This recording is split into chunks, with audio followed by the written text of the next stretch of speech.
We've heard a lot about extremism recently, a nastier, harsher atmosphere everywhere, more abuse and bother boy behavior, less friendliness and tolerance and respect for opponents. All right, but what we never hear about extremism is its advantages.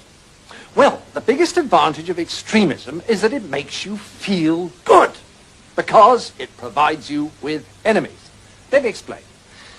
The great thing about having enemies is that you can pretend that all the badness in the whole world is in your enemies and all the goodness in the whole world is in you.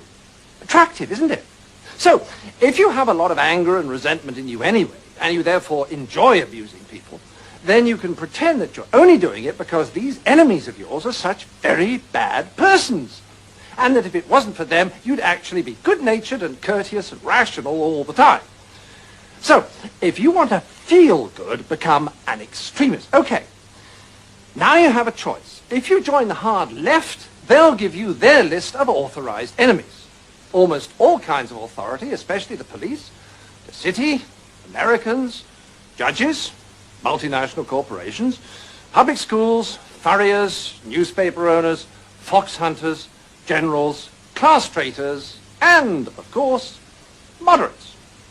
Or, if you'd rather be an extremist on the hard right, no problem, fine, you still get a lovely list of enemies, only they're different ones.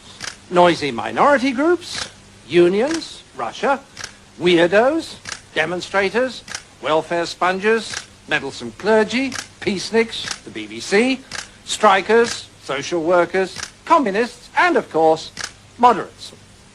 And upstart actors. Now, once you're armed with one of these super lists of enemies, you can be as nasty as you like and yet feel your behaviors morally justified. So you can strut around abusing people and telling them you could eat them for breakfast and still think of yourself as a champion of the truth, a fighter for the greater good, and not the rather sad paranoid schizoid that you really are.